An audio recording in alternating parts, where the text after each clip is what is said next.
Hello, esteemed members of the North Canton community. My name is Leah Mott, Assistant Policy Analyst and Assistant Clerk of Council. Thank you for taking a few moments to learn more about the City of North Canton's plan for a consolidated fire and EMS services center. This plan is a combined effort of the City Administration, City Council, and the North Canton Fire Department and marks a pivotal moment in shaping the future of our city's fire and EMS services. First, let's take a closer look into the historical context of our initiative. For over 2 decades, the City of North Canton has been strategizing the construction of a consolidated fire and EMS services center.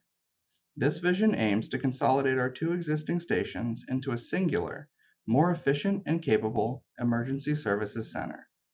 These plans highlight a long-term need and have been researched and planned for during the services of 3 mayors, 4 directors of administration, 5 directors of finance, and 2 fire chiefs. Over the years, at least 5 schematic designs have been completed by the city in 2004, 2008, 2012, 2018, and most recently in 2023. In reviewing the schematic designs from over the years, we have been amazed by the consistency between each proposed design. The core requests of each have remained functionally the same, with the fire department requesting more dorms and offices, larger apparatus bays, proper decontamination spaces for their gear, more training spaces, and a larger parking lot to serve a modern professional department. As we assess our current facilities, we are confronted with the challenge of aging infrastructure that is not particularly suited to the needs of a modern fire and EMS department. North Canton's 2 stations, erected decades ago, are not impervious to the passage of time. Station 1, located on Main Street, north of the city square, was designed and built in 1972 for what was then a volunteer fire department. At the time, nearly all of the volunteers worked at the nearby Hoover factory and would go to the station, often directly from the factory floor, when the fire alarm sounded. This station had no sleeping quarters and limited office space and does not have the necessary accommodations for a full-time professional department. In 2023, changes were made to provide 3 sleeping spaces at the sacrifice of the chief's office. Station 2, located by Dogwood Park on 7th Street, was built in 1957, not as a fire station, but as a parks garage. The space was converted into an EMS-only facility in the late 90s and early 2000s, though later additions created more sleeping areas, a kitchen, and a day room, and functioned as the only 24-hour capable facility for the city's fire and EMS services. In its previous life as a parks garage, Station 2's vehicle bays were designed for pickup trucks, but never ambulances or fire engines. This forces the city to shuffle vehicles between the stations and order custom-made apparatus to fit in the station, adding to the increased cost of keeping the vehicle fleet up to date with modern standards. Both of these facilities have served the North Canton community well for over 50 years, but the time has come to retire them from active service. A fire and EMS station is a heavy use on a building that causes significant wear and tear, and it is in the community's best interest to build a new facility that is capable of withstanding another 50 years of service. As we move forward, we will review the specific needs of the department and how the proposed plan will resolve them. Central to the department's ability to respond to emergency calls quickly and effectively is the optimization of our apparatus space. Our existing bays struggle to accommodate modern fire and EMS vehicles. There is limited space in both stations to maneuver around vehicles, posing a safety risk to staff, as well as damage to gear and to the vehicles themselves. Looking at the photos on this slide, it is clear that moving between these vehicles would be difficult enough in plain clothes, let alone in full turnout gear, as our first responders rush to calls for service. Additionally, both stations are equipped with fixed vehicle exhaust systems, which means each apparatus's exhaust pipe must be attached to the system in order to adequately remove the toxic diesel fumes from the air in the bays. These direct capture systems may not fit the vehicles correctly, requiring the department to shift vehicles between available parking spaces or even replace the exhaust capture systems in order to make them fit the vehicles. Both stations lack adequate sealing between the living quarters and the vehicle bays, leading to near constant exposure to diesel exhaust and other contaminants, which can have a significant impact on the health of our firefighters and paramedics. These contaminants can also permeate the clothing and other objects that they take home with them, potentially exposing their families and loved ones to the contaminants as well. The proposed station will have 70-foot vehicle bays that can easily house any modern fire or EMS vehicle and would provide space to store any support vehicles while also providing ample space to move around the vehicles even in full turnout gear. The station will also make use of an indirect exhaust capture system that utilizes negative pressure to remove not only vehicle exhaust, but other contaminants in the air that may be on the vehicles or equipment as they return from emergency response situations. This system will work regardless of the positioning of a vehicle in the bay, and will separate the apparatus bays from the living quarters through an airlocked hallway that will draw the air away from the living quarters. This will better protect our first responders from toxic fumes and overexposure to harmful airborne contaminants. The importance of adequate storage space cannot be overstated.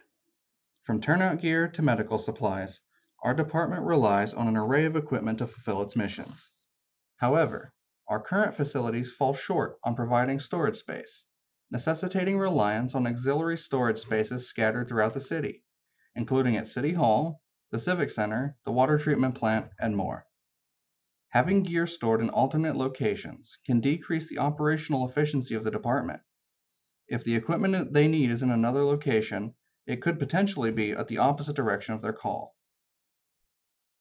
The proposed station design addresses this issue head-on, providing dedicated areas for equipment storage and organization, and includes a continually exhausted turnout gear room. This will allow the entire department's gear to be stored on-site, eliminating the need for auxiliary storage space and returning this space to the other city departments that it has previously been borrowed from. The department's commitment to excellence on calls is thanks in part to comprehensive training and administrative support, though the current facilities fail to provide adequate spaces for these essential functions. The department needs spaces to train staff, complete call reports, log inspections, and perform other administrative functions. Currently, 4 offices are shared between 3 inspectors, 2 supervisors, an administrative assistant, and any other on-duty staff completing reports.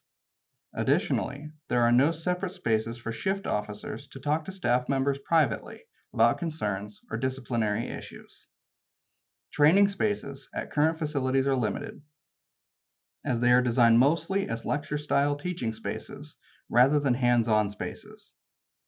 The department currently uses the former post office and Randy's automotive buildings for live trainings, but the post office is due to be sold and Randy's is due to be demolished. The proposed station design offers 5 offices located on the same floor, with a separate report area closer to the vehicle bays to complete reports without disrupting administrative or fire prevention bureau staff. It also includes a large training room with storage space for tables to set up a lecture-style course, while also offering open space for hands-on CPR or other medical training courses. The mezzanine on the northern end of the building will also allow the department to conduct in-house live training scenarios. At the heart of our department are the dedicated individuals who serve our community selflessly, day in and day out. Yet our current facilities do little to honor their sacrifices. Unlike most of us, firefighters and paramedics live at the stations they work at. The department has expanded its 24/7 staffed ambulances from 2 to 3 due to an increase in calls for EMS services, but this change has been underscored by inadequate space for the increased full-time staff. Presently, the 2 stations can sleep a total of 11 staff in shared dormitories, not individual rooms. These spaces are gender limited to a maximum of 7 men and 4 women, which is a growing concern as the department becomes more diverse. When these stations were originally built, women serving on the department had never been considered. But as times change, so must our facilities. With present sleeping quarter constraints, the department must carefully plan its shift patterns to ensure the staff personnel have the appropriate arrangements, and even then, disruptions occur due to the communal nature of the sleeping areas. Studies have shown that almost 40% of fire and EMS personnel suffer from a sleep disorder due to the continuous disruptions from both calls and other personnel. I'm not sure about you, but I don't have to take a shower while I'm at work. Firefighters and paramedics shower while on duty, not just for their personal health routine, but also to clean up after a call. The showers at both stations are semi-communal, with the showers at Station 1 being locker room style showers with 3 shower heads, and Station 2 having showers that are separated from the dorm space by a thin shower curtain. This offers little privacy for staff and creates further disruptions for others in the dorm spaces. The proposed station plans would include 10 individual bunk rooms that would allow for separation and privacy for department staff, while also allowing the department to grow to staff up to 5 ambulance crews 24/7 should the need arise. These separated spaces would allow staff members to follow their own personal sleep schedules and preferences without disturbing others. The station would include 4 individual showers or restrooms that could be utilized in complete privacy, eliminating the communal shower spaces that the current department works with. There would also be 2 public restrooms near the lobby, a restroom near the administrative offices, and separate showers for decontamination. Firefighting carries inherent risks to our personnel's health and safety. Since 9/11, research on the health effects of contaminants first responders are exposed to has exploded. The CDC reports that cancer is the leading cause of death among firefighters. They are 10% more likely to get cancer than the general population and 14% more likely to have a cancer-related death. The International Agency for Research on Cancer, a subsidiary of the United Nations, has classified the occupation of firefighting as carcinogenic to humans due to the exposure of known carcinogens in the line of duty. Regrettably, our current facilities lack the requisite infrastructure to mitigate these risks effectively. Improper decontamination of turnout gear leads to repeated and prolonged exposure to toxic substances, as the gear is never truly clean before it is re-equipped. Our personnel are likely unnecessarily exposed to gas and diesel fumes in the apparatus bays, as well as various carcinogens from fires and biohazard contamination from EMS calls, and this may not only be prolonged, but also permeating all areas of the current stations. Since neither station is equipped with a dedicated decontamination area or a separated hot and cold zone, there is no way to effectively protect our personnel from prolonged exposure to substances that can have a detrimental effect on their health. This is the very real human cost of prolonging the construction of a new facility that is properly equipped to handle the health risks posed to first responders. Our current facilities were built in times when the research wasn't as robust as it is now. When these stations were built, nobody had any idea the kind of unseen hazards firefighters and paramedics were exposed to, or what the long-term implications of that exposure would be. The proposed station design integrates dedicated decontamination facilities and separation between hot and cold zones. Hot zones are considered the dirty areas, where the apparatus and turnout gear are stored and maintained. The proposed hot zones would not only include a decontamination unit, but also an indirect apparatus bay exhaust system. This will effectively create an airlock between the living quarters and the hot zones to keep our first responders protected when not in the bays, working in closer proximity to potential hazards. But even when they are in the hot zones, these increased safety measures will provide increased protection that our current facilities could never support. The importance of a station's location cannot be overstated either. It is vital to the department's operational efficiency and response times that the station be centrally located in order to respond to the needs of the whole city. Our current station locations pose challenges to adhering to safety protocols due to inadequate crew assembly.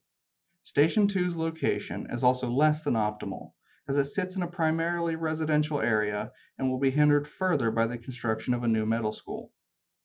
Both stations also suffer from insufficient ramp space, requiring apparatus to pull out into the road to allow for bay access. There is also a shortage of parking between both stations, with just 12 spaces between. This is hardly enough to accommodate the department's training nights, which can have anywhere from 20 to 30 attendees. At Station 1, the parking lot off the back of the building belongs to the church next door, who has been gracious enough to allow the department to use this space rent-free, with the city paving the lot once as a thank you for this generosity. The proposed station would be located at the corner of North Main and Viking Street. This is a centralized location that can serve the entire city in 6 minutes or less. The site is also as close as the city could get to the recommended location provided by both a private consultant and the fire department's union. The city currently owns this land, and the proposed design will fit the site, but also align with the architectural style of the downtown area. As with any major project, upfront cost is always the biggest challenge. The proposed new facility is estimated to cost approximately $14 million. This includes $10 million for the building itself, $2 million for associated site work and exterior work, and $2 million in furnishing, equipment, design, and contractor fees. These costs have increased over each attempted design over the years, meaning it will likely only cost the city more if the project is delayed even further. The city has already defrayed some of the costs by applying funds received through grants for the demolition of the existing structures and reutilizing fill dirt from the city's Peachtree Waterline project to help fill the site. We were able to have the contractors for the Peachtree project deliver the dirt to the proposed site free of charge, saving costs for both the fire station project and the Peachtree project. Though it was previously stated that the city could and would fund the construction of a new fire facility, regardless of securing an additional funding source, this is simply not financially feasible. A new revenue source must be identified to fund the construction of this facility. More on that in a moment. While the construction of a new station entails significant investment, it also poses several long-term savings and benefits to our city. Through consolidation, the city could reduce its current fleet of 6 apparatus to 4. That amounts to over $7.5 million in estimated capital equipment cost savings over the 50-year expected life of the new station. Proper staffing of ambulance crews will allow the city to rely less on callbacks.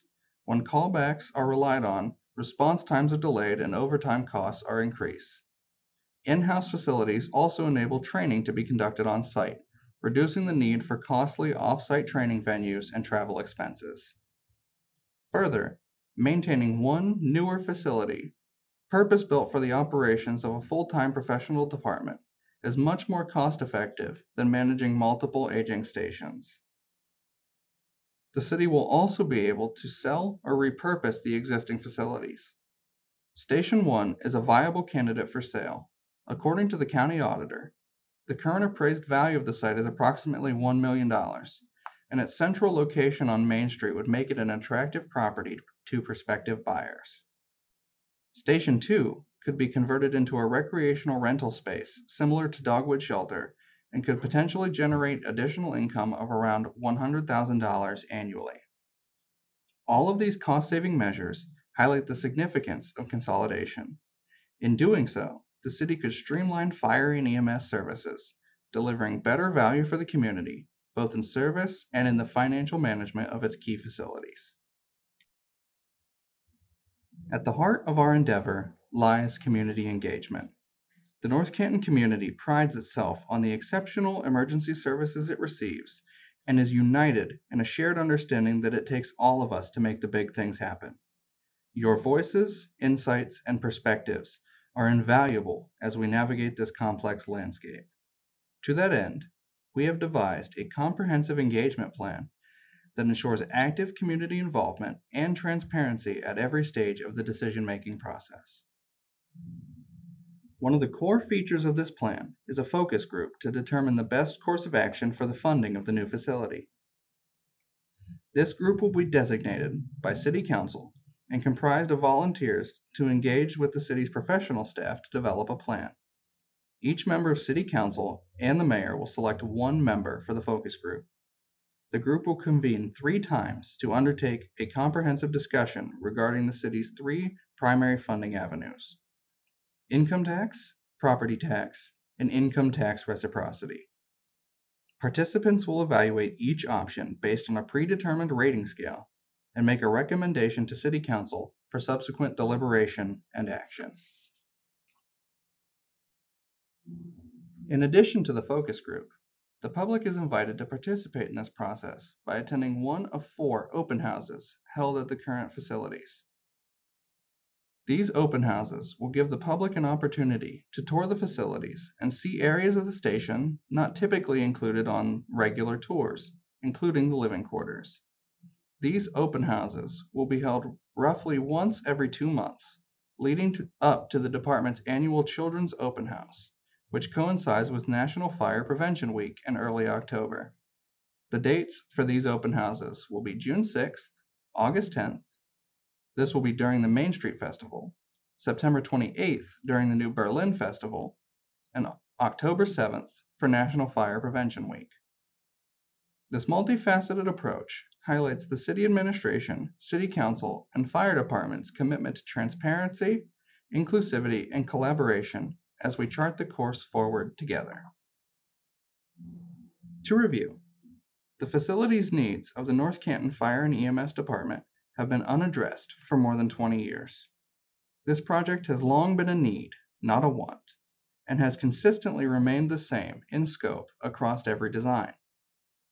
But this project cannot be funded without identifying an additional revenue source. However, the city has never been closer to seeing this project through.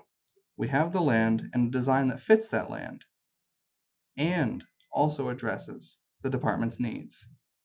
The proposed facility will bring the North Canton Fire Department into the modern era of professional fire and EMS service and provide them with all of the necessary measures to keep our personnel safe. The proposed facility will also offer cost savings that will help the community reap the long-term benefits of consolidation beyond the service themselves. But we cannot embark on this journey without the input and support of the community. The city needs public input on the best path forward and has developed a 3-month comprehensive engagement plan to gain public input and to keep the community informed throughout the entire process. In addition to this engagement plan, city staff are always available to answer your questions, and copies of the plans are available for viewing. In conclusion, we extend our gratitude to the North Canton community for joining us for this presentation and for your unwavering commitment to the bettering of our fire and EMS facilities. Together, we possess the power to effect profound and lasting change. Your voices matter, and your insights will guide us as we navigate the road ahead. Together, let us build a brighter future for North Canton. Thank you.